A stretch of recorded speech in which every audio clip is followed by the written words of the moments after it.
The Israelites, descendants of Abraham, fled to live in exile in Egypt due to famine. The Egyptians were terrified of the Israelites' expansion, so they enslaved them. The Israelites could not bear the torture and prayed to God.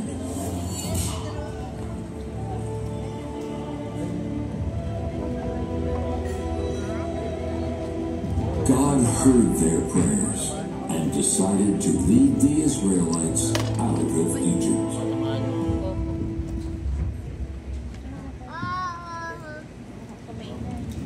He then called on Moses. Moses, now therefore, behold, the cry of the children of Israel is come to me. And I have also seen the oppression with which the Egyptians oppress them. Come now, therefore, I will send you to Pharaoh, that you may bring forth my people, the children of Israel, out of Egypt. Moses went to see the Egyptian Pharaoh with God's command. But the Pharaoh would not agree to release the Israelites. The stubborn Pharaoh did not give in until God unleashed 10 plagues. The Israelites finally departed from Egypt under God's guidance.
Good morning, TLBY Church.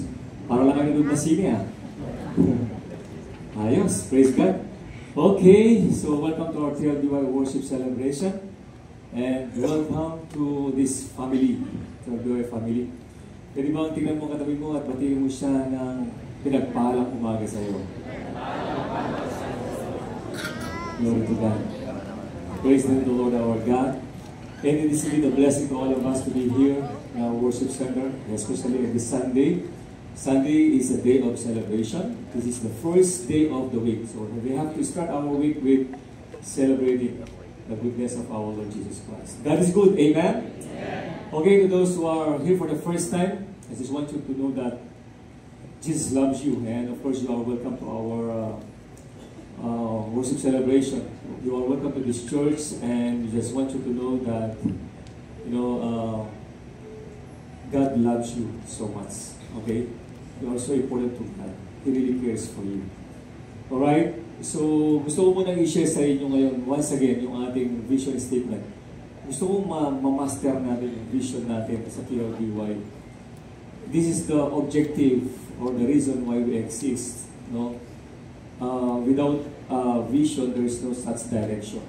In every organization, there should be a vision. Not just organizations, but of course, sa buhay natin dapat may vision tayo. So, this is the vision of TLBY Ministry. Let us show it. Our vision statement. I already showed it last Sunday, pero gusto ko kasi ma-memorize natin. This is our objective, our goal, for the ministry that God has entrusted us.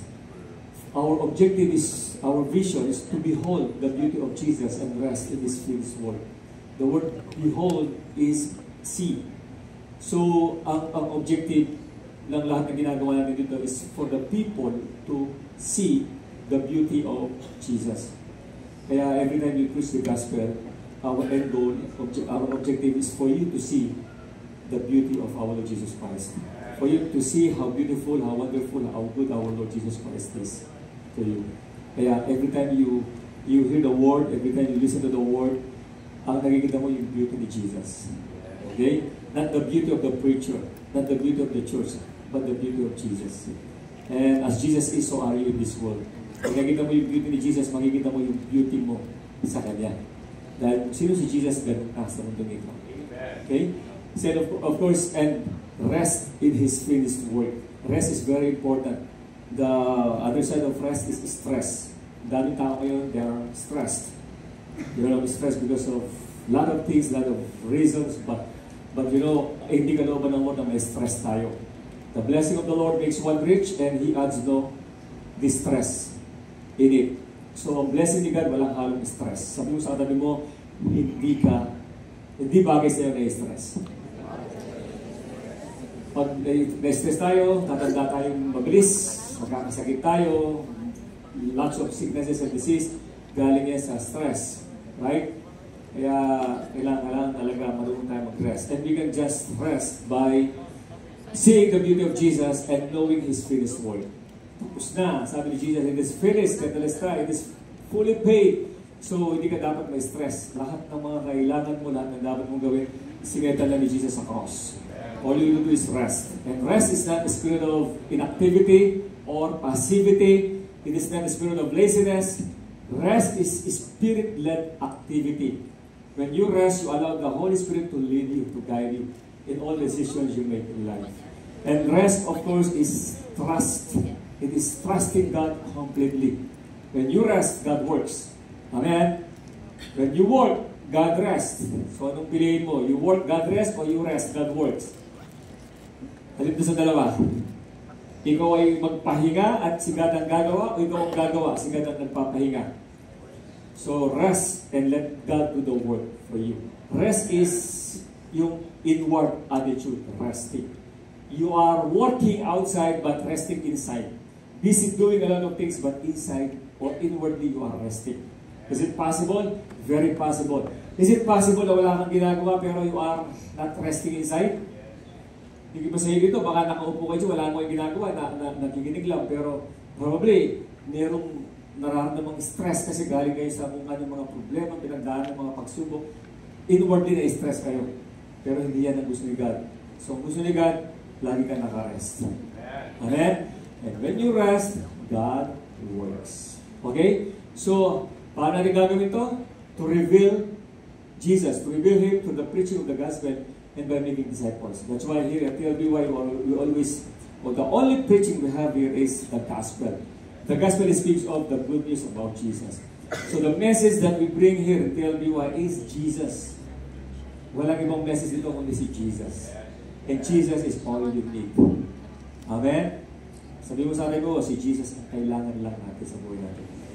In Him we are complete. In Him we have everything. Okay, are you ready for the word? Palakpakan natin si Jesus. Come on. People go to Him, name of Jesus. We praise the Lord. Okay, so our topic for today is about let go of the Egypt mindset. Meron akong ginagawang booklet about this one. 20 pages. So, tignan mo kung ma-release natin yan. Let go of the Egypt mindset. And let us first read the scriptures in the book of Exodus chapter 16, verse 1 to 7. Let us read. Kasi gagawin ko expository sermon. Expository, ibig sabihin lahat ng message natin galing sa mga scriptures in our text. Okay? Pag sinabi expository, it composed of 2 to 3 verses, or 2 or more than 2 verses. I-expose natin yung scripture. Doon natin kukunin yung mga tinatawag ng main points. At ang mga main points sa Bible, sa homiletics yan mga hermeneutics, homiletics. Pag gumawa ng main points, ang basic main points is what, why, how. Halimbawa, what is prayer? Why we need to pray? How to pray? And then the result. So this morning I'm going to use that part. What, why, how. Then the result. Okay? Anyway, verse 1. It says here in New King James Version, and they, the Israelites actually, they journeyed from Elim, and all the congregation of the children of Israel came to the wilderness of Sin, which is between Elim and Sinai. On the 15th day of the second month after they departed from the land of Egypt. Nakita niyo yung kanilang video? Galing sila sa Egypt, right? Then they crossed the Jordan River, and after that, they stayed in Elim. Yung Elim, maraming mga springs doon. Spring water. Then maraming may mga farm trees doon. Okay? Medyo magandang lugar pa yun. Then, sabi dito, in verse 1, actually, pag binasa mo yung sinabi ko, nandun sila sa Elim, that is in chapter 15. Yung kanina pagtawid nila, next is sa Elim, chapter 15. After that chapter, tuloy-tuloy naman yan, in chapter 16, verse 1, from Elim. They journeyed from Elim, and all the congregation of Israel came to the wilderness of Sin. The desert, wilderness. So, which is between Elim and Sinai. Nandun yung wilderness. On the 15th day of the second month after they departed from the land of Egypt. Verse 2, then the whole congregation of the children of Israel complained against Moses and Aaron in the wilderness. 3. And the children of Israel said to them, oh, that we had died by the hand of the Lord in the land of Egypt, when we sat by the pots of meat and when we ate bread to the full. For you have brought us out into this wilderness to kill this whole assembly with hunger. 4. Then the Lord said to Moses, behold, I will rain bread from heaven for you, and the people shall go out and gather a certain quota every day, that I may test them whether they will walk in my law. Actually, supposedly it's NIV. Na-realize ko, it's NIV, pero okay, it's okay. Mas ano kasi sa NIV, very basic translation. Verse 5, and it shall be on the 6th day that they shall prepare what they bring in, and it shall be twice as much as they gather daily. 6 and 7. Then Moses and Aaron said to all the children of Israel, at evening you shall know that the Lord has brought you out of the land of Egypt. 7. Last verse. And in the morning you shall see the glory of the Lord, for He hears your complaints against the Lord. But what are we that you complain against us? Let go of that Egypt mindset. Yung mga Israelites, galing sila sa Egypt, right? Yes. And from Egypt, they crossed the Jordan River, dumating sila sa Elim, and from Elim, nagpunta sa wilderness. Nasa wilderness, wala sila sa Egypt. Physically, nasa wilderness sila. But yung mentally, nasa Egypt sila. Malaya na sila from Egypt, pero hindi malaya ang kaisipan nila. Yan ang buhay ng maraming mga Kristiyano ngayon. they already accepted Jesus as Lord and Savior, but walang nangyari. Hindi malaya ang kaisipan. Ano ba yung, punta tayo sa what? What is Egypt mindset? Ano ba yung Egypt mindset? Pag sinabing Egypt mindset, okay, ito siya. It is a mindset of slavery instead of sonship. Maraming mga Christians, they treat themselves as slaves, not as children. They still beg God, nagpapakaawa, Lord, please, Lord, maawa ka sa akin. No, you don't need to beg. You don't need to beg. You just come boldly to your Heavenly Father. You are His children. You are His child. Hindi ka servant. Ang servant, magmamakaawa yan para i-entertain. Pero hindi ka servant. You are a child of God. So yung iba, Egypt mindset, they still live or they still have that mindset of slavery. Kaya nga maraming mga churches, ang sinasabi na, you have to do it first for you to be blessed. That is slavery mindset. Ang slave, bago siya bigyan ng pagkain, bigyan ng sweldo, magtatrabaho muna. Amen? Pero yung anak mo, hindi mo kailangan magtrabaho ka muna bago kita bigyan ng pang-tuition mo ng pera. Hindi. Ang mga anak, kahit minsan, medyo may katamaran yan. At minsan hindi mo sumusunod sa gusto mo, pero anak mo sila. You will still provide for them. You will provide finances for them. Hindi mo sila pababayaan. Am I right, parents? Yung mga anak mo, hindi mo dito as slaves. At pag kumain kayo, kasabay mo yung mga anak mo sa table. Yung mga slaves, maghintay muna. At alam niyo yung mga slaves, kalimitan, iba yung pagkain nila sa pagkain ng mga children. Amen? That's why you are not a slave. You are a child of God. Amen. Hallelujah. So, Egypt mindset is a mindset of slavery, not sonship. It is a mindset of lack, not trust. We always focus on lack, but not on trusting the Lord for His provisions. Yes, may mga minsan parang iniisip mo kulang, pero sa totoo lang, hindi. Mayroong provision si God para sa iyo. Naniniwala ka mo dyan? Sabi nga ni David, the Lord is my shepherd, I shall not lack, I shall not want. So, kung alam mo si God, si Jesus ang shepherd mo, hindi ka kukulangin. Kaya minsan parang wala pa yung budget para sa iyo, may right time si God para sa iyo. Pagkat dumating yung budget advance, ginastos mo naman sa hindi talaga pangangailangan. Di ba? God provides your needs, not your wants. Iba yung needs, iba sa wants. Yung wants gusto mo lang, pero yung needs, alam ni God, ito talaga yung kailangan mo. Kaya hindi naman hahayaan ni God na because of your wants, mauhulog ka sa temptation or malalayo ka sa kalooban niya. Kaya God always provides. He always provides your needs, not your wants. Can I have a good amen? Amen. So, Egypt mindset is a mindset of lack, not trust. Next, Egypt mindset is a mindset of fear, not faith. Yung mga Israelis, full of fear sila. Amen? Kaya nabagay ko na yung lack or trusting. They always see the lack and not the provisions of God. Yun yung buhay na sa wilderness. Okay? Now, yung sinabi ko kanina, it is a mindset of fear, not faith. Ang mga anak ng Diyos, hindi tayo nadadala ng anumang takot sa buhay natin. Because we are children of God. The Bible tells us, all things work together for good for them who love God and who are called according to His purpose. Amen? Hindi mo man naintindihan kung ano nangyayari sa buhay mo, but God is good. All things work together for your good. Because you love God and God loves you. Amen? So, don't live in fear. Live in faith. Fear is the enemy of faith. Kapag ikaw ay nagkakaroon ng fear, parang host yung blessing ni God, pinipisil mo, sinasaraduan mo yung grace ng Lord na lumabas. Yung mag-manifest, mag-overflow sa'yo. Parang host, pinipisil mo, hindi lalabas yung tubig. Yun ang nagagawa ng fear. So, hindi na dapat matakot. Alam mo, may sinasabi natin 365 verses sa Bible na nagsabing, do not be afraid.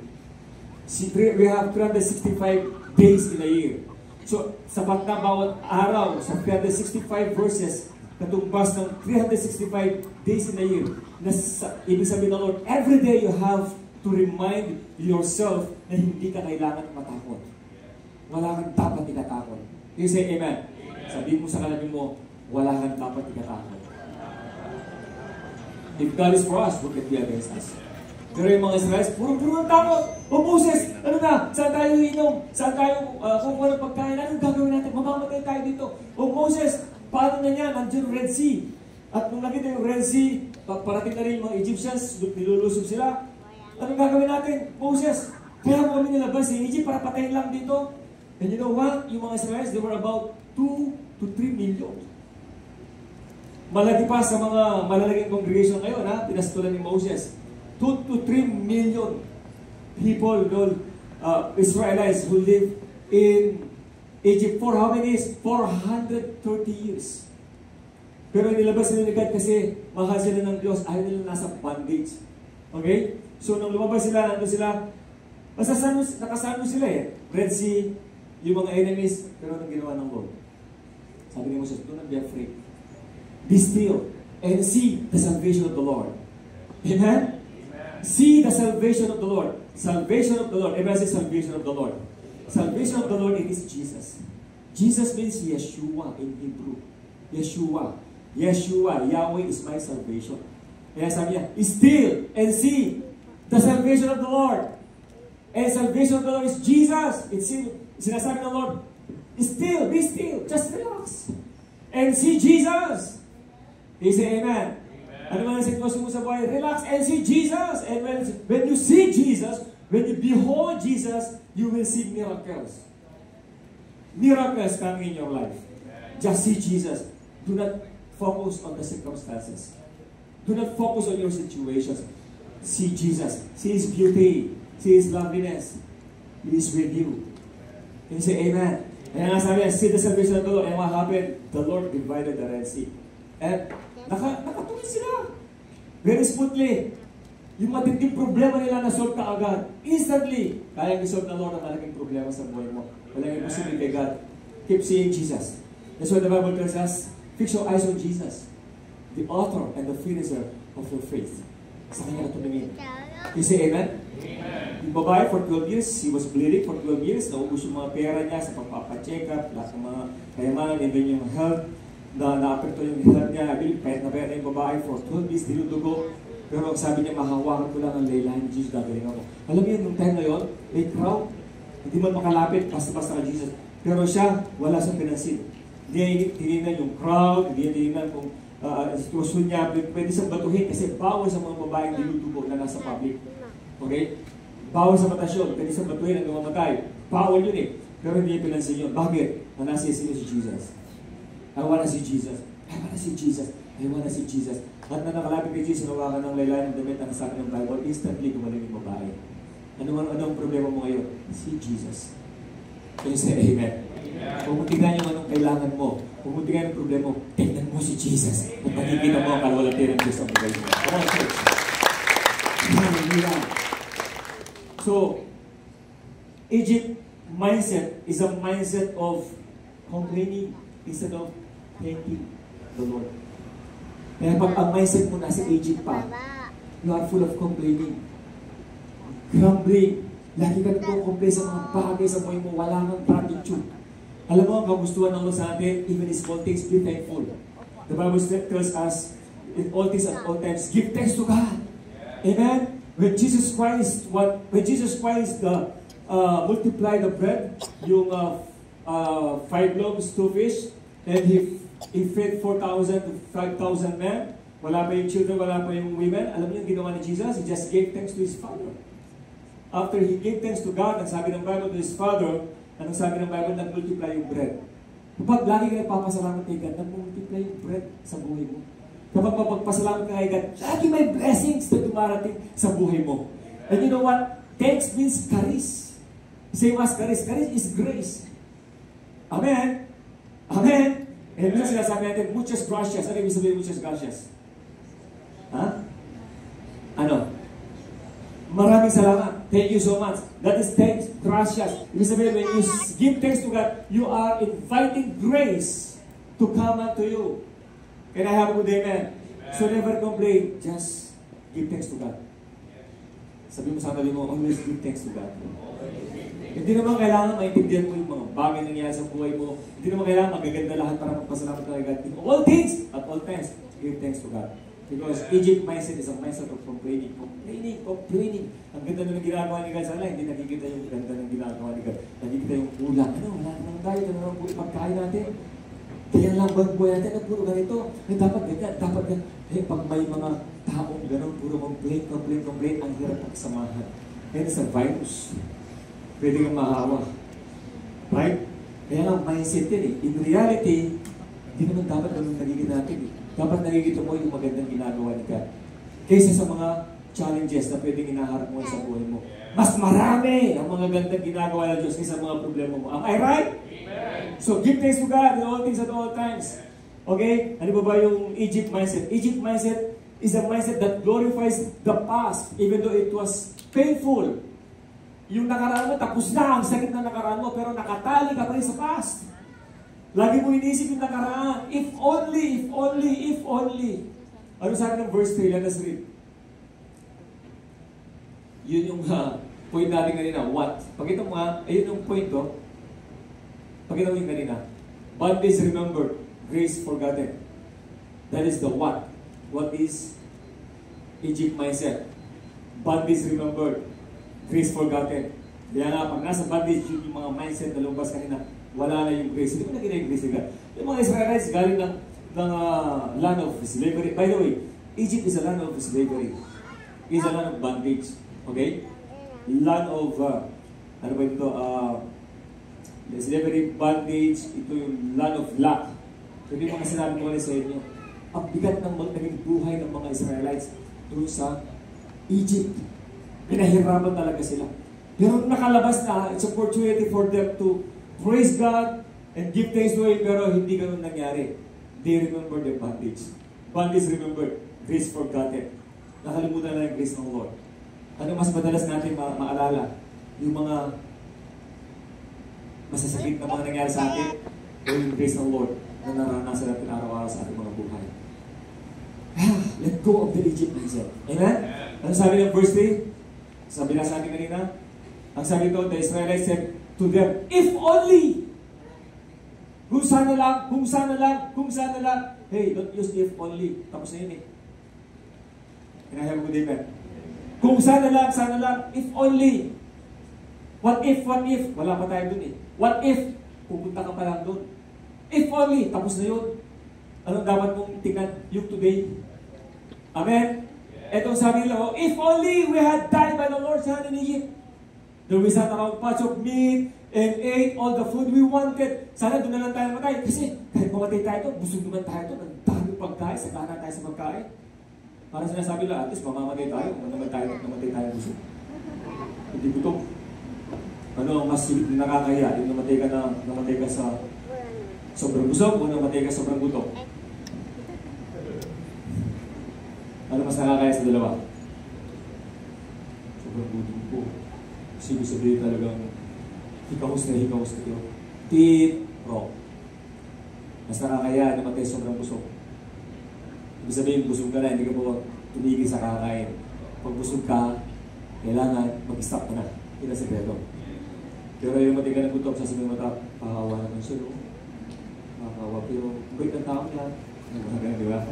But anyway, ito, kahit daw mamatay sa Egypt, at least busog sila. Ano ka ng mindset? Okay? But you have brought us out into this desert to starve. Para magutom kami, this entire assembly to death. Yun ang agad. Yun ang Egypt mindset. Iniisip nyo kaagad, magugutom kayo dito sa desert, the desert, sa wilderness. Hey, listen. For 130 years, nasa land of bondage, land of slavery sila. At ngayon nilabas sila ng Lord. Naglabas actually si God. Ginamit lang si Moses. Amen? Well, si Moses, di man marunong mausay magsalita. Stutter si Moses. Tawag si stutter. Bulod. Ano pa? Utal. Pero sabi niya, nandiyan naman si Aaron siya magsasalita para sa iyo. Right? Ang naglabas na si God. Okay? So, nandun sila sa wilderness. Nakita nila yung pinagmulan nila. Sa wilderness, hindi nakita kung sino kasama nila. Kinahamu din. Hindi mahalaga kung ano yung sitwasyon mo, Ang mahalaga, makita mo kung sino yung kasama mo. God is with you. Jesus is with you. Kapag kasama mo si Lord sa lahat ng bagay, walang ahirap para sa iyo. Kasi kasama mo ang Diyos na lumikha ng lahat ng bagay. At kayang lumikha sa iyo ng mga bagong bagay na hindi mo nasa mangyari. God is with you. Jesus is our Emmanuel. Emmanuel means God with us. Can you say amen? Amen. So, sabi lang, balik na tayo doon. Balik tayo sa Egypt. And listen.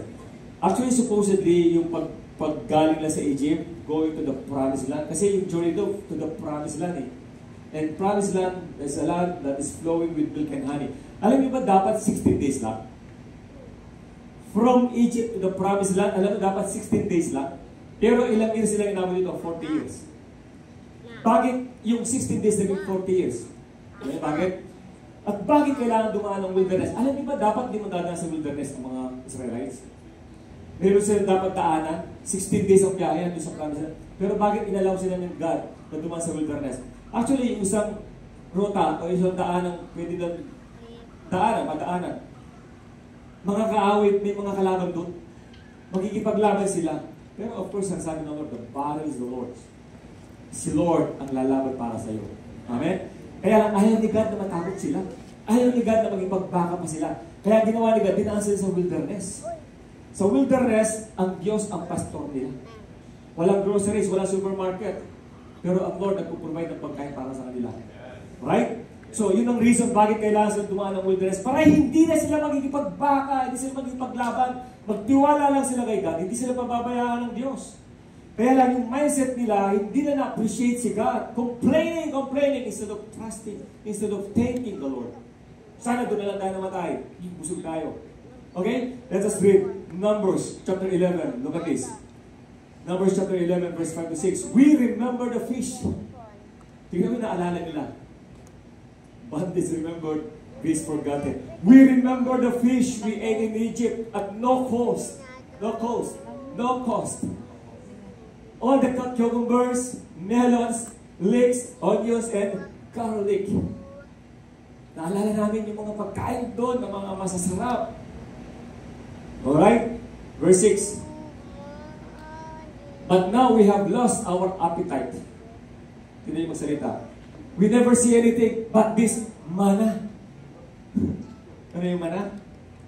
Manna is bread from heaven.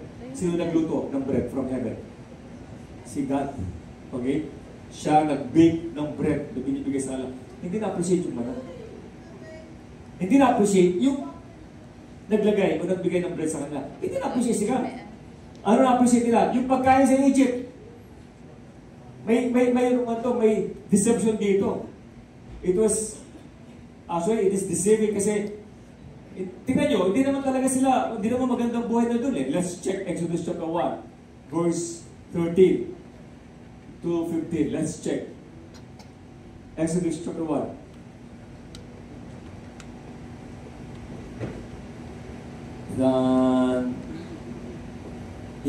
Okay, 30 to 14. Okay, God's Word translation. Okay, so look at this.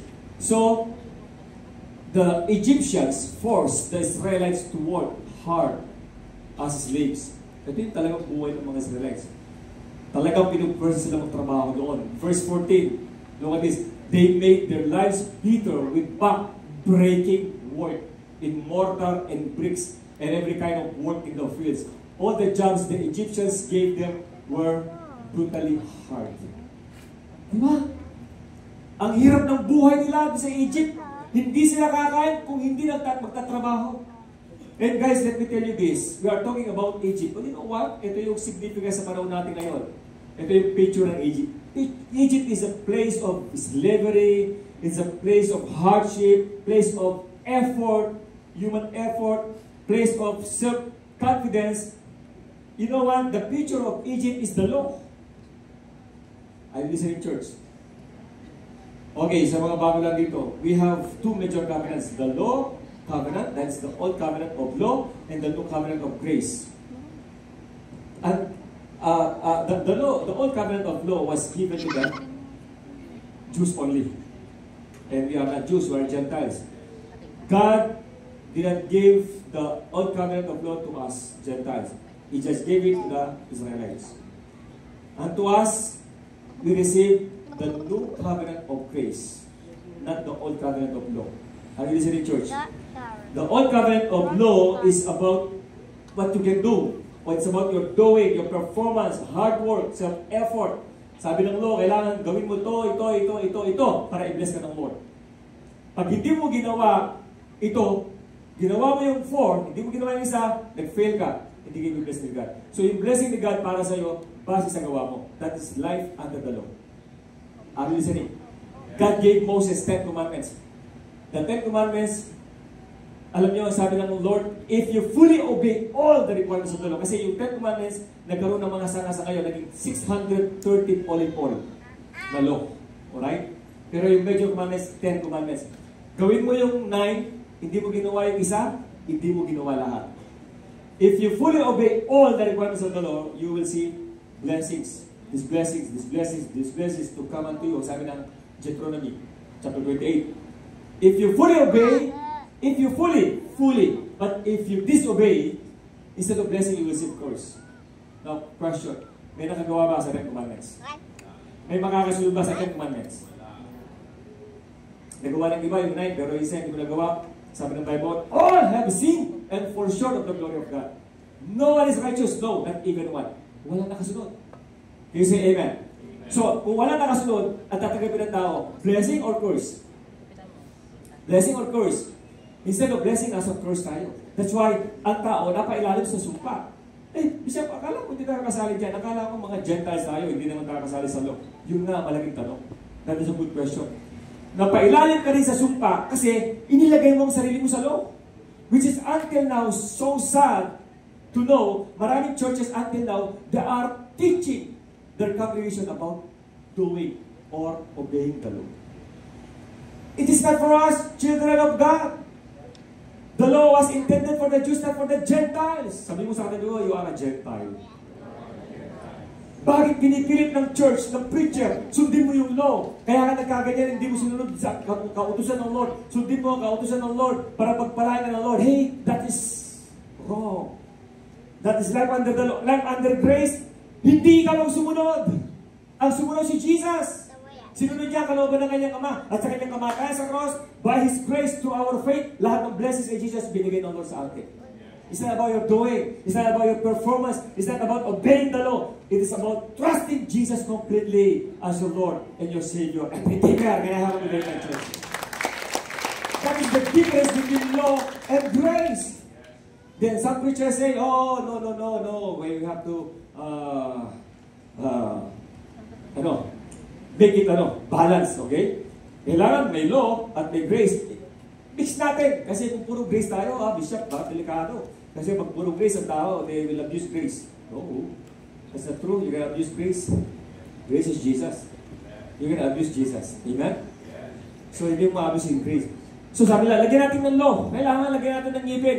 So, that is what we call law and grace mixture. Kaya, maraming churches, they are mixture of law and grace. You are saved by grace, just by grace, not by works, lest anyone should boast. Ang sabi ng Ephesians 2:8 and 9.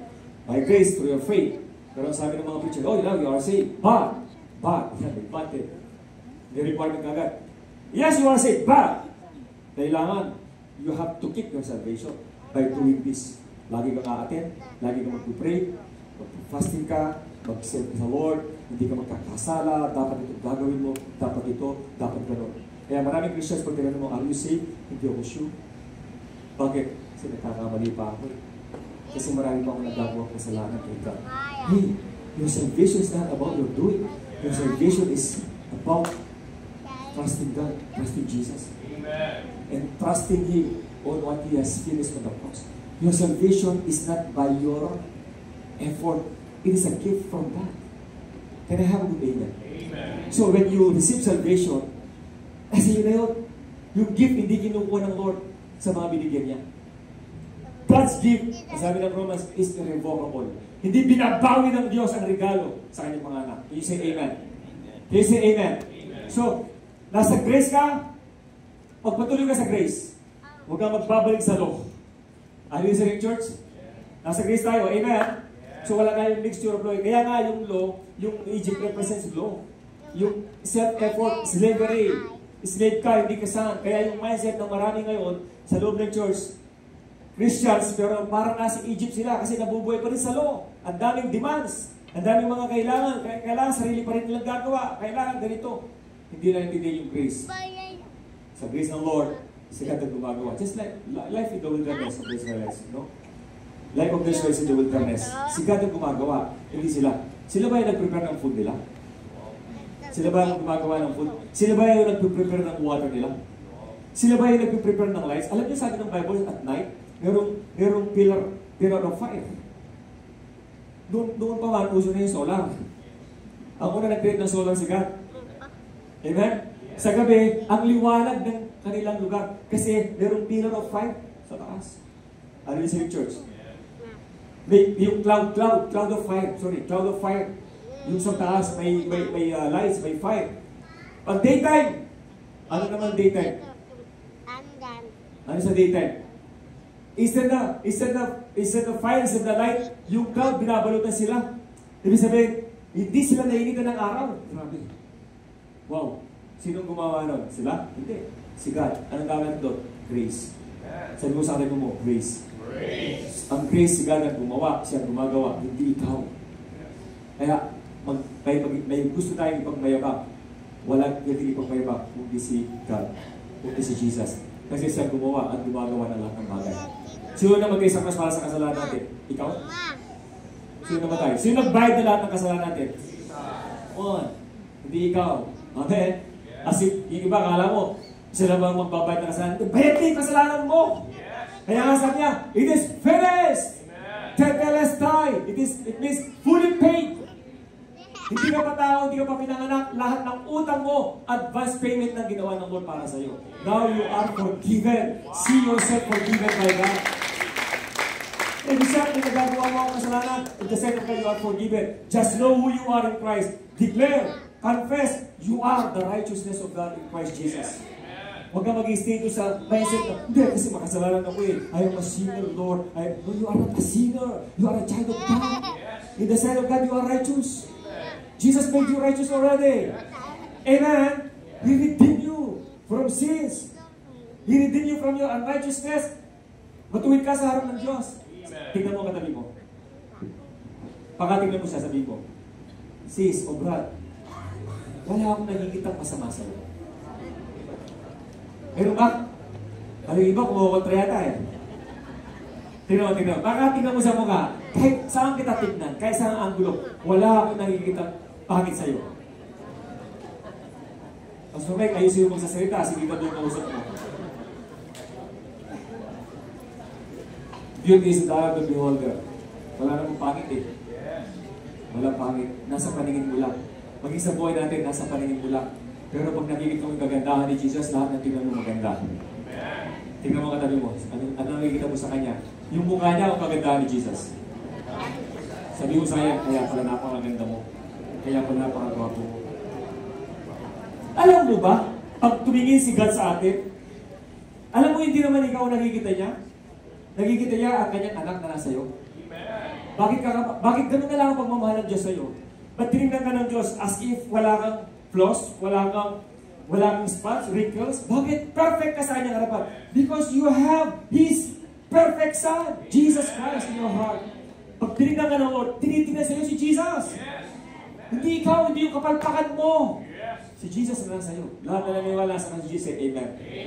Kaya sa harap ng Lord, come on, hallelujah! I am the righteousness of God in Christ Jesus. Christ is in me, and I am in Christ. Amen? Hallelujah. So now, look at their mindset. All the jobs the Egyptians gave them were brutally hard labor. Ano sabi ng Galatians? Let's check. Galatians chapter 3 verse 3. Are you so foolish? Sabi ni Paul sa mga Galatians. Hey, Galatian church, ang Galatian church, they are saved by grace. Pero pinuntahan sila ng mga Judaizer, yung law, yung religion, ang tawag doon is Judaism. Judaism. Yung mga Judaizers, mga Jews, mixture to. Ano sa panahon natin ngayon? TLBY daw, we always preach grace, puro may grace, puro may grace. Ang sabi ng iba, dapat mix natin. Ulitin ko, hindi binigay ang law sa mga Gentiles. At kung binigay man ang law sa atin, alam mo, the Bible says, Jesus didn't abolish the law, but He fulfilled all the requirements of the law. Even mga Jews, kapag naborn again sila, hindi na kailangan sumunod pa sa law. I believe in church. Ang mga Israelites, ang mga Hudyo, kailangan sila sumunod sa law. Pero pag nakilala si Jesus, hindi na sila kailangan sumunod sa law. Bakit? Pinulfill na ni Jesus ang law para sa kanila. Can you say amen? Kaya maraming mga Jews na born again. Now they know they are not under the law. They are no longer under the law. Now, the Galatian church, na born again sila. Just like us, na born again. By grace, ha? Alam nila yung grace ng Lord. It's all about the grace of God. Dumating yung mga Judaizers, yung mga Judaism religion. Mixture. Sabi nila, grace kayo? Say by grace, ibig sabihin yung kaligtasan nyo, regalo ng Diyos, ibig sabihin, hindi babawin sa'yo. Sabi ng mga Galatians, hindi na nga. Sabi ng mga Judaizers, hindi totoo yan. Kailangan, nasa grace na kayo, pero dapat sundin nyo pa rin yung sinasabi ng kautusan. Yun yun. Amen? Alam nyo, maraming ganyan ngayon. Amen? Naranasan na ba rin yun? Kaya yung iba, first, mga ibang malalagay simbahan, nakalagay pa yung Ten Commandments eh. So sad.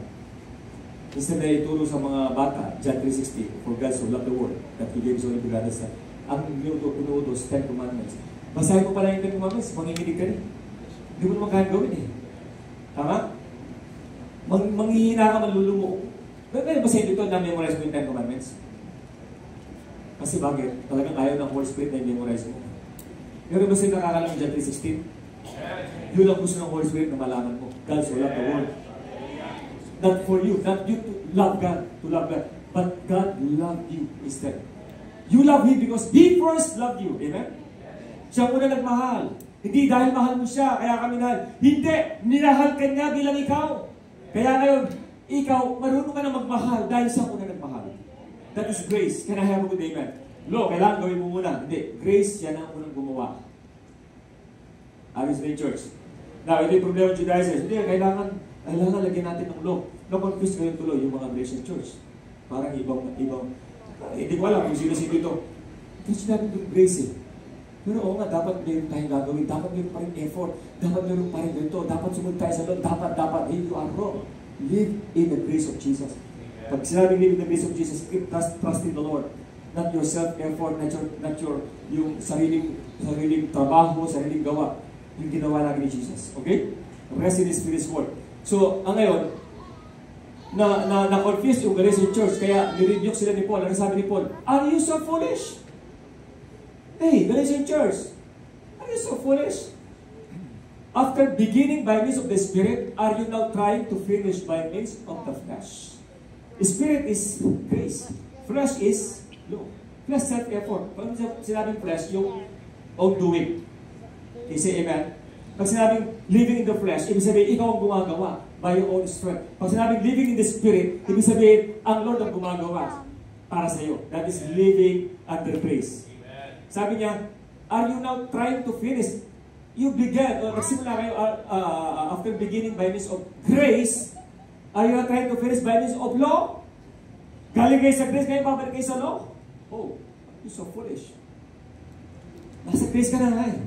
Para yung mga Israelites, nandun ka na nga sa labas ng Egypt. Babalik ka pa sa Egypt? Oh, are you so foolish? Sabi niya. Galing ka na dun eh. Babalik ka pa ba doon? Ako for how many years? I've been a preacher for 30 years na. Like that, 31 years. Matagal ako sa law. Ang preaching ko about revival, paano humingi ng tawad, paano kayo umiyak kay God, magmakaawa. Sorry ka na yung preaching ko. Paano mahalin ng Diyos, paano maglingkod sa Diyos. Yun ang motivation sa tao. Pray-bless kayo ng Lord, dapat ganito, mag-pray tayo, mag-fasting tayo, maglingkod tayo, etc. Yun ang motivation natin. Para yung tao mag-bless, kailangan. But you know, I began to realize, thank God, it started in 2012, okay? 2012, yeah. I received a revelation from the Lord. Nandun ako sa harap ng bahay namin, realize ko yung buhay ko as a pastor at Friendship Church. At bigla nag-ibig si Lord sa akin na maliwanag, hey, you have to understand grace.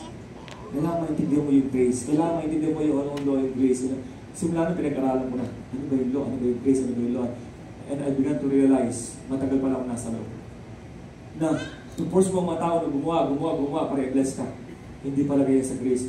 Alam mo sa grace ngayon, sinasabi mo kung ano yung ginawa na ni Lord sa'yo. Hindi yung gagawin mo pala. Yung ginawa na ni Jesus para sa'yo. At dahil sa ginawa ni Lord para sa'yo, pinagpala ka na ng Lord. Pinagpala ka na ng Lord. Can you say amen? Oh, Bishop, pag alam ng tao, pinagpala na ng Lord, hindi na magaling ko dyan. No? Kapag alam mong bilis ka na ng Lord, lalo mong na-inspire mag-serve sa Kanya. Kapag alam mong bilis ka ng Lord, lalo mong na-inspire na mag-pray. Hindi yung prayer na tinatakal, kailangan ganito kahabang prayer. Alam mo, hindi naman kailangan kay God yung mahabang prayer. Because you already have relationship with Him. Ang kailangan lang kay God, pag kagising mo, appreciate Him, give thanks to Him, acknowledge Him always. Acknowledge the Lord. Amen? Hindi naman yung kailangan, baka mag-pray tayo ng 2 hours, 1 hour. Although sometimes hindi natin gawin, kailangan gawin. Pero hindi naman, not all times, kailangan gawin yung gano'n. Ang mahalaga, aware ka sa relationship ninyo ng Diyos. Can you say amen? Amen. So, aware ka, hindi ka binless ng Lord dahil sa gawa mo. Or else, may pagmamalagi ka. Binless ka ng Lord dahil mga ganyan. Dahil sa gawa ni Jesus Christ. Can you say amen? So, Galatians chapter 3, pabalik ka sa loob. In the flesh. Now, sabi ng Galatians chapter 5 verse 1. Look at this. We have freedom now because Christ made us. Who made you free? Christ made you free. So, stand strong. Do not change and go back into the slavery of Egypt. Egypt is a picture of law. Ano yung law? Gawa ka ng gawa mo na magpakahirap ka para ikaw ay pagpalay. Anong buhay sa Egypt? Magtrabaho para kayo pagpakainit. Okay? So, slave ka pa rin. Kaya yung mga nasa loob, they are slaves. Okay? They are not sons. They are slaves. So, wala tayo sa loob. Do not change and go back into the slavery. Look at the word slavery. Sa pagkakaalipin sa kautusan. Kaya namatay si Jesus sa cross para bayaran niya ang sumpang dinulot ng kautusan. Can I have a good amen? Hindi mo kaya magbuhay sa kautusan. Pag sinabing bawal, kung ano yung bawal, yun pa yung nag-aakit sa laman na gawin yung bawal. Amen? So, kasi ito. So, pag sinabi kong, ito. Huwag kang mag-iisip ng puting bahay na malaki. Huwag kang mag-iisip. Okay? Huwag. Bawal mag-isip sa oras nito ng malaking bahay na kulay-puti. Sino nag-isip? Sino? Sinabi ka, bawal eh. Pag ginawa nyo, aminin nyo, ginawa nyo. Nag-isip kayo, right?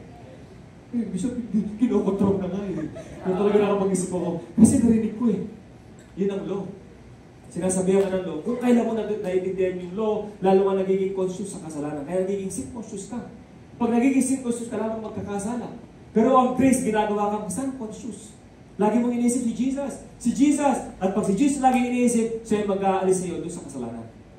Can you say amen? Look at the difference. So, ano gusto mo? Law or grace? I repeat. Law or grace? Grace. Law or grace or law and grace? Ay, parang sigurado ako, Bishop, dapat law and grace. Alam mo, nung bago akong Christian, may mga members sa church. Pag umaga nasa Christian church, pag hapon nasa old church. Yung malalaging church. Tapos sis, pag umaga nasa Christian church, pag hapon nasa old church, bakit? Abay, para sigurado po. Kasi kung sakali kung darating sa Lord, sila po ang ligtas. Hindi ligtas din ako. Kaya kung dito po, ligtas pa rin ako. Kaya, para sigurado, kailangan parehas. Di ba? Hallelujah. You can serve 2 masters. Hindi ka pwedeng mamangka sa dalawang ilog. Tama? Isa lang. Either grace or law. Old covenant nga eh. Kaya nga may new covenant eh. Or else hindi na binigyan ng new kung okay na yung law. Old. Amen? Old covenant is the old covenant of law. New is the covenant of grace. Kaya nga may new kasi hindi sapat yung old. At yung old, ang sabi ng Bible because of Jesus, obsolete na yan sa mga nakay Christ. Tapos na yung law sa buhay mo. Sabi mo, tapos na ang law sa buhay ko. Nasa Christ tayo ngayon. Amen? You say amen? Okay, nandito tayo what? Punta tayo sa why. Why? Why the Egypt mindset keeps you stuck? Bakit? Pag nasa Egypt mindset ka, hindi ka mag-grow. Hindi Christian life mo, hindi ka mag-grow. Kaya, minsan, recently, kaya dumating ako sa message nito.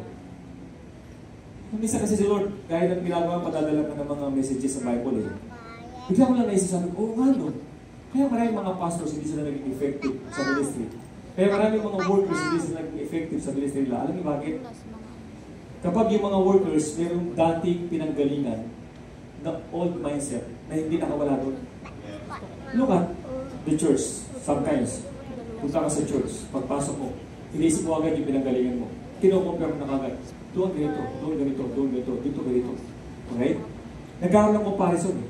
Kaya kung hindi ka nawala sa old mindset mo, i-compare mo ito, hindi ka makakawala. Hindi sa sitwasyon mo. Araw sa church, hindi ka mag-level up. Hindi ka, tawag ito, mag-grow. Yeah, that's correct. Hindi ka mag-grow. Hindi ka mag-grow. Kasi yung mindset mo naka-stuck sa dati. Dati, yung pinagalingan natin ganito. Yung research yung ganito. Yung isa, don't complain. Don't compare. Okay? Do not compare. At besides kung ano yung dati, tapos yung dati, mahalaga ngayon. Okay? 3 reasons. 3 clear reasons. Pakita natin. 3 dahilan bakit ang mga may Egypt mindset naka-stuck sila. Okay? Number 1, you cannot move forward while looking back. Pag lagi ka nakatingin sa likod, hindi ka aasenso. Tama? Kahit pag naglalakad ka, nakatingin sa likod eh. Boom! Boom! Kailangan may focus ka. Tapos na yung yesterday and then last night. Tapos na yung nakaraan. Kahit anong gawin mo, hindi mo lang kaya ibalik yung nakaraan. Sa kanta mo na lang dadaan. Sana yung maaaring ibalik ang kahapon. At doon makita na ang pagkakamali ko. Parang nakanta na yata dati yan. Sa panalangin ay hinihiling ko, lumakas sanang pabalik ang panahon. Oh, sana. Wala na mangyari ganun. Tapos na yung June 21, 2025. Hindi na babalik yung kahit kailan. Am I right? Because today is June 22, 2025. Today, tomorrow, tapos na yung today. So, you can move forward by looking back. Kaya yung kasi nakatali sa nakaraan. Na wala ka naman sa buhay ka ngayon. Hindi ko matanggap na wala yung asawa ko. Hindi ko matanggap na wala yung anak ko. Hindi ko matanggap na wala yung magulang ko. Hindi ko matanggap na wala yung aso ko. Na wala yung pusa ko. Hindi ko matanggap. Tanggapin mo na. Wala na nga eh. Kukulong ka lang yan sa lungkot. Wala na tayo. At yung mga nawala, hindi man babalik literal o personal, pero may kapalit naman yan mula kay God. Kung sila, ay kasi mahal ako ng mga ito, pinaligayahan nila ako. Mayroong mas higit pa sa lang kaya ibigay ni God sa iyo kung tiwala. Amen? O sino dito ang mga nabigo na sa pag-ibig? At dahil nabigo ka sa pag-ibig, munti ka na mag-depress. Lord, hindi ko na kaya, Lord. Ito na huling araw ko, Lord. Hindi ko na kaya. Lord, forgive me. Grabe. Yung kinabaliwan mo, hindi naman nakakabaliw. Nagpakabaliw mo ng ganyan. Lagi ng problema. Bakit? Nawala ba sa iyo? Eh ano? Hindi kaya palitan ni God? Come on. Hanggang doon na lang ba? Siya na ba talaga yung buhay mo? Siya na? Hindi kaya palitan ni God? Yung galit ha? Itatanong lang ako sa inyo. Kasi nakatali dun eh. Hindi ka maka-move forward. Diba? Yung past mo. Si Satan pa lang, nandiyan mahusay. Lagi kayo babalik sa nakaraan mo. O, tingnan mo, yung nakaraan, tingnan mo. Hindi lang yung nakaraan, achievements. Even yung mga failures mo, binabalik ka sa nakaraan. Kaya iba, hindi makapag-move on. Even sa ministry, iba, hanggang ngayon, ayaw magpag-arapin ka. Kasi nakatali ka sa nakaraan. Tapos na yun. Kung bumagsak ka sa nakaraan, tapos na yun. Ang mahalaga yung ngayon, bumangon ka at magpatuloy ka sa kalooban ng Lord para sa iyo. Come on, move forward. Don't look back. Ay, yung asawa ni Lot, anong nangyari? Ang sabi ng Lord, sabihan mo yung asawa mo, huwag siyang maglulok back. Di ba? Naglalang siya, diretso lang, sabi ng Lord, focus lang. Lumiwan yung asawa ni Lot, anong nangyari sa kanya? Naging asin. Naging asin. Gusto mo maging asin? Ayoko, maalat. Pwedeng lang kasukal, tapos matamis. Sweet. Ibig sabihin, wala. Naging aligin asin yung asawa nila. Don't look back. Keep forward. Move forward. Amen? Keep moving forward. Kaya nga mag-depend. Sabi mo sa atin mo, tuloy ka lang. Sisi. Tuloy ka lang. Kaya mo yung nakaraan. Kaya mo yung nawala sa'yo. Kaya mo yun. Okay? Higit pa doon, bibigay ng Lord. Bishop, mahalaga sa akin yung bagay na, hey! Hindi mahalaga yun. May masigit na mahalaga na kailangan mo dyan. Ano mahalaga? Yung palayain mo ang sarili mo sa mga nawala sa'yo. Kaya mo din ka. Yung kapalit yun. Give back sa nawala. Number two. Come on. You misinterpret the wilderness. Listen carefully. Nasa wilderness sila. Okay? Ano ang ibig sabihin ng wilderness? Ito, sagutin yung mga tanong ko. Nung nasa wilderness sila, sino nag-aalaga sa kanila? Lakasan nyo. Okay. First, ano muna question. Nung napunta sila sa wilderness, sino nagdala sa kanila sa wilderness? Okay, exam tayo. Sino nagdala sa kanila sa wilderness? Okay, sikat. Sino nagpo-provide ng pagkain nila? Sino nagbibigay ng ilaw sa kanila sa gabi? Sino nagbibigay ng lilim sa kanila sa araw? Sino nagpo-provide ng kanilang lakas? Sino nag-iingat sa kanilang mga damit? 40 years nasa wilderness, hindi naman sinabi ng Bible na sila ay nagpalit ng damit. Hindi ko alam. Wala naman na supermarket. Pero 40 years. Kung mga sleeper sila. Sino nagpo-provide sa kanila? Sino nagpapastor sa kanila? Sikat. Nasaan sila? Sa wilderness, okay? Ang problema sa kanila, hindi nakita yung goodness ni God, nakita yung mga pangangailangan. Alam mo, bakit nilagay sila ng sa wilderness? Wilderness is a place of what? Grace. It is a school of grace. Everyone say school of grace. Sa wilderness, tuturuan ng Lord yung mga stress na huwag kayong tumingin sa kung ano-ano. Huwag kayong tumingin sa lakas ninyo. Tumingin kayo sa Kanya. Yun ang buhay sa wilderness. Can you say amen? So, yun is full of grace ang wilderness. Kaya pag ikaw nasa wilderness, manahimik ka, makinig ka na God, Lord, ano yung message mo sa akin sa nangyari sa buhay ko? Don't blame God. Amen? Huwag mo sabihin, Lord, bakit mo pinabayaan? Lord, bakit ka? No. Don't blame God. He knows best. Ang pwede mo lang gawin, Lord, ano yung message nito sa akin? Ano gusto mong gawin ko, Lord? That is wisdom. Ask God kung ano gagawin niya para sa iyo. Can you say amen? Kasi wala ka sa wilderness dahil gusto lang ng Lord na may harapan ka. Nasa wilderness ka kasi gusto ng Lord makita mo yung grace niya sa iyo. Dahil hindi yung lakas mo, hindi yung karunungan mo, kundi yung biyaya niya ang kikilos sa buhay mo. Amen. That is like the wilderness. It's full of grace.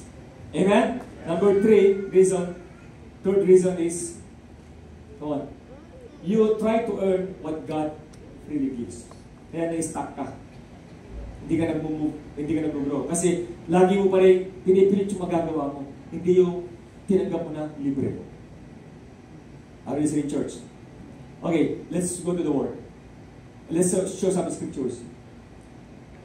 Nasabi ng Bible, you are not under the law, but under grace. Alright? That's very clear. In Genesis chapter 26, look what happened here. During the time of Isaac, mabasahin ko naman mabilis. There was a famine in the land. Besides the previous famine in Abraham's time, Isaac went to Abimelech king of the Philistines in Gerar. Number 2, verse 2. And the Lord appeared to Isaac and said, look at this, it's very clear. Sabi ng Lord, Isaac, do not go up to Egypt. Amen? Do not go up, go down to Egypt. Live in the land where I tell you to live. Bakit go down? Bakit hindi go up? Pag down, ibig sabihin ano? Huwag kang bababa. Am I right? Amen? Parang ganun, okay? Do not go down. Ibig sabihin, pag bumabalik ka sa Egypt, pag bumabalik ka sa law, binababa mo ang sarili mo. Hey, pinulog ka na ng Lord eh. Kaya nga nandiyan ang grace ng Lord. Tinanggal ka na nga sa Egypt eh. Babalik ka ba doon? Do not go down to Egypt. Kaya babalik doon. Huwag mo ibababa ang level mo. Pinulog ka na ng Lord. At tingnan mo yung promotion para dati para sa iyo. Okay? Now, look what verse 3 says. Sabi ito ng verse 3, stay in the land for a while. I will be with you and bless you. Do not go down to Egypt. Hey, bisa ang dami kong problema eh. Kung wala kang gagawin, wala mangyayari. Hey, mali ka dyan. Kung wala kang gagawin, wala mangyayari. Mali. Lalo walang mangyayari kung ikaw ang gagawa. Papalpak lahat. Lalo na narataranta ka, lalo na nakukonfis ka, subuan mo ang decision. Mali ang decision mo. Very emotional ka, Ang tindi ng problema mo, magdesisyon ka, lahat ng desisyon mo mali. Pag may mga ganung problema, marahimik ka. Hayaan mo ang Lord ang kumilos sa buhay mo. Kung wala kang magagawa, ang Diyos may magagawa para sa iyo. Listen natin kay Sibat, nasa Diyos ang awa, nasa taong gawa. That is wrong. Nasa Diyos ang awa, si Kristong gumawa, ikaw na magpala. Ang tawag ng biyaya. Hindi dahil sa gawa mo, dahil sa gawa ng Lord. Ang dami na nag-try, silang gumawa, nag-fail. Yes, naging successful sa isang area, dumami yung pera nila, nag-fail sa relationship sa marriage. Mayaman, pero nag-iwalay. Yumaman, pero wala yung relationship sa mga anak, napabayang mga anak. Right? Parang tayo alam na ganyan. No? Na-neglect yung mga priorities. Na-focus sila sa sinasabing success ng buhay, pero hindi yung success ng buhay. Na-neglect yung health nila. Trabaho ng trabaho hanggang sa dumating yung time, ang problema naman yung health nila. So, nasa yung success? Hey, hindi ko gagawa. Si God ang gagawa para sa iyo, sa pamamagitan mo, at mismo sa iyo, siyang gagawa. Ihalaw mo ba si God ang gagawa para sa iyo? Come on, that is life under grace. Amen? So, let us check this verse. Babasahin ko lang ito para sa ating lahat. In Galatians, chapter 5 verse 4, sabi doon, if you try to be made right with God through the law, your life with Christ is finished. Kung gusto mong gawin matuwid ang sarili mo sa pamamagitan ng law, tapos na yung life mo with Christ. You have left God's grace. Is it clear to you? Is it clear to you? Ha? Kapag ikaw daw ay ginawa mo matuwid ang sarili mo sa pamamagitan ng law, wala na si Christ, tapos na. So, iniwan mo God's grace. Verse 5. No. Same verse, other translation. CSB. You who are trying to be justified by the law are alienated from Christ. You are what? You have what? Fallen from? Saan ka nahulog? Halimbawa ako dito, bumagsak ako doon. Saan ako nahulog? From what? From stage. Amen? Amen? From stage, nahulog ako doon sa floor. Ibig sabihin, mataas ang lugar ko ngayon kaya doon sa floor. Alright? So, yung mga nagtiwala sa law, nahulog sila mula sa grace. Ano mas mataas? Yung law o grace? Kaya nga fallen eh. From grace eh. Galing ka sa grace, bumagsak ka. Sa law. Mas mataas yung grace kaysa sa law. Can I have a good amen? Anong sabi ng Lord kay Isaac? Do not go down to Egypt.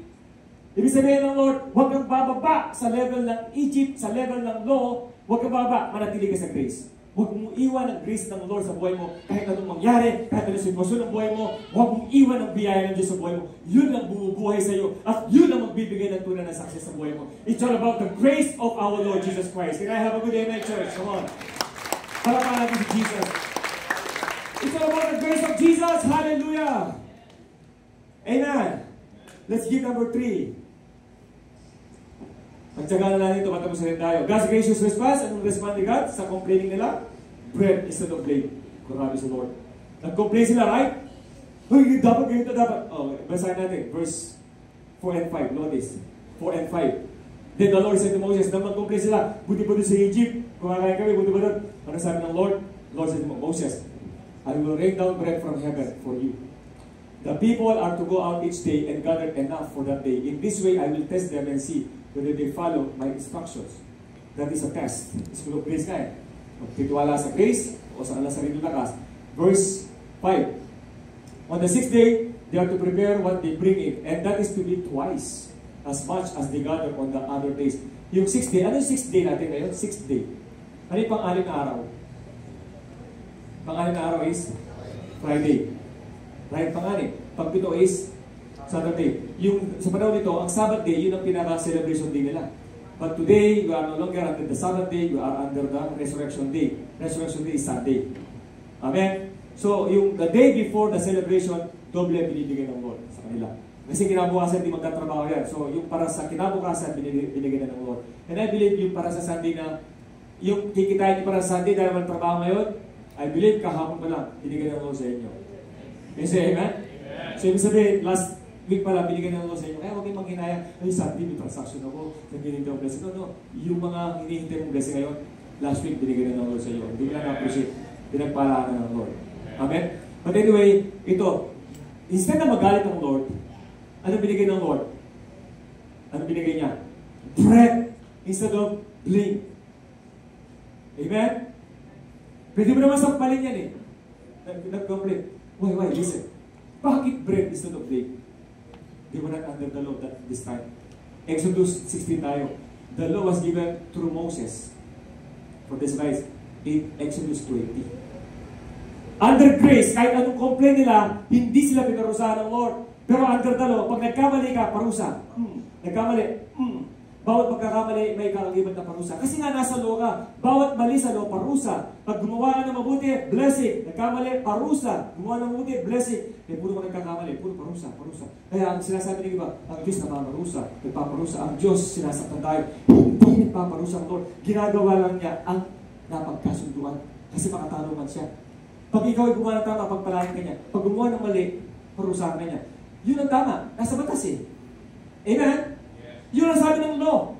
Pero dito, hindi pa sila under the law. Kaya hindi implement ng Lord ng law. Nagkasala sila by complaining, hindi sila parusahan. Anong ginawa ng Lord? Pinagpala sila. Kaya mo Amen. Church, ngayon, nagkamali ka. Hindi silang iba. Lord, huwag mong parusahan, Lord. Hindi mo parusahan ng Lord. There's therefore now no condemnation to those who are in Christ Jesus. Alam mo anong ibibigay sa iyo ng Lord? Yung pagmamahal at kabutihan pa rin niya sa iyo. Marami nga nagkaroon self-pity. Christian sila. Lord, kasi ang tindi na nagawa ko sa Lord, ang tindi na mga pagkakamali ko. Hey, alam ng Lord, hindi na surprise sa mga mali natin. Alam niya, one day, maranasan mo yan. Alisin mo sarili mo sa self-pity. Patawarin mo. I-release mo sarili mo. Patawarin mo, i-gawin mo sarili mo. Tingnan mo ang kabutihan ng Lord. Hindi ka niya i-blame. Just like the prodigal son. Just like what the father did to his prodigal son. Nung bumalik yung kanyang anak na prodigal, hindi niya pinaghahampas, hindi niya pinagsisipa. Ano ginawa mo sa pera mo? Ano ginawa mo sa pera natin? Ba't bumalik ka dito? Walang hiya ka. Ano sabi ng Bible? Malayo pa lang, titignan na siya ng daddy niya, inaabang ka talaga. At pagbalik niya, niyakap siya ng kanyang daddy. My son, I still love you. Ngayon ang Diyos sa buhay natin. Hindi kayo dublay, hindi ka parusahan. Pagmamahal ang ibubuhos ng Diyos sa iyo. Mahal ka niya, higit pa sa naintindihan mo, naunawaan mo. Higit ka niya sa kabila ng mga pagkukulang mo at kahinaan mo. Kaya habang good amen. Pagkitabi yung balikan ng karating mo, sabi mo, ganyan ang mahal ng Diyos. Lamentations, chapter 3, verse 22 to 23. Come on. Because of the Lord's faithful love, we do not perish, for His mercies never end. Next verse. They are new every morning. Every morning. Ano yung bago? God's faithful love.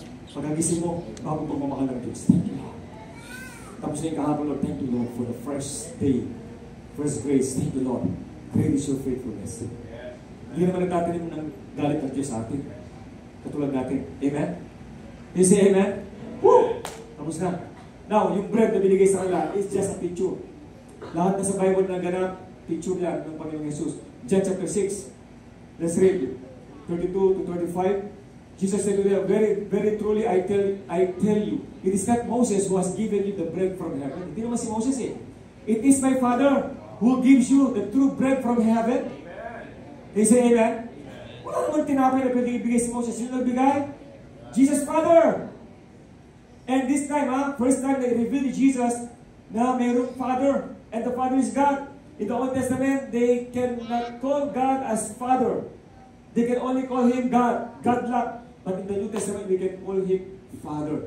Not just Father, Abba Father. It speaks of intimacy. It means Daddy. Amen. Why? Because of Jesus Christ. Yes. You say amen. Amen. So hindi natin God-like. Yes, He's God, but He is our God. That's why when you pray, call Him Daddy. He's not just your God, He's your Daddy. Okay? Ang sabi niya, it is my Father who gives you the true bread from heaven. Verse 23. And verse 23 says, for the bread of God is the bread that comes down. Come on. Ano yung pinakain sa kanila? Bread. Anong tawag sa bread? Mana. Sino gumawa ng bread? Father God. Ngayon, sino yung bread na yun? The bread of God is the bread that comes down from heaven and gives life to the world. Sino yung bread from heaven? Jesus is the bread of life. Ngayon kinakain nila, it speaks of Jesus. Yes, amen. Ano ito? Manapuro na lang pagkain. Bread. Hindi lalap yung bread na yun. Si Jesus. Hindi ka kailangan magsama kay Jesus. Amen. Come on. Kaya nga tinuturuan sila, Lord, kainin mo yung bread. At ang sabi ng verse 34, Sir, they said, always give us this bread. Ang sabi ng verse 35, Jesus said, I am the bread of life. Whoever comes to me will never go hungry. And whosoever believes in me will never be thirsty. You say amen. So hindi alam ng mga Egyptian o Israelites. Kung alam lang nila yung kinakain nila sa picture of Jesus. Ngayon, binifig tayo ng Lord ng mana. Sino yung mana natin ngayon? Si Jesus. Don't be like the Israelites in the wilderness. Huwag ka mag-complain. Every Sunday, not just every Sunday, every day, kumain ka ng maraming Jesus sa buhay mo. When I say maraming Jesus, more of Him. More of Him. Can I have you there, man? Hindi naman maraming ibang person of Jesus. More of Jesus.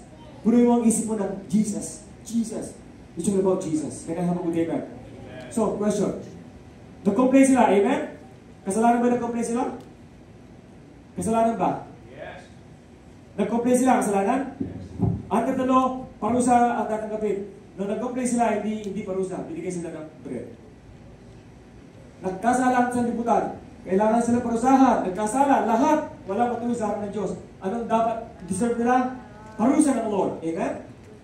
Amin sila yung church. Deserve ba natin ang parusahan ng Lord? Yes. Bakit? Lahat nagkasala. Pero ang tanong, anong binigay ng Lord sa atin? Parusa o bread? Sino yung bread? Nagkasala ang mundo. Isa na parusahan. Pinadala ng bread. Bread from heaven. His name is Jesus. At yung bread na yun, siya na-crucify sa cross, nagbayad ng lahat ng kasalanan ng bawat isa sa atin. Kaya nga lahat ng kasalanan mo, inako lahat ni Jesus nang siya namatay sa cross na hindi nagkasala para sa iyo. Anong tawag natin doon? Grace ng Diyos sa buhay natin. Can you say amen, church? Talapan natin si Jesus sa Lord. Hallelujah! Romans chapter 2 verse 4. Last na lang ito, tapos magkukulog na tayo. Do this first the riches of goodness, forbearance, and slow suffering, not knowing. Everybody say, the goodness of God leads you to repentance. Repentance means change. Pagbabago. Ano magdadala sa tao ng pagbabago? Yung lagi mo sinasabihin ng mali, yung lagi mo sinasaktan, susumbatan, magbabago ba yan? Hindi. Yung mga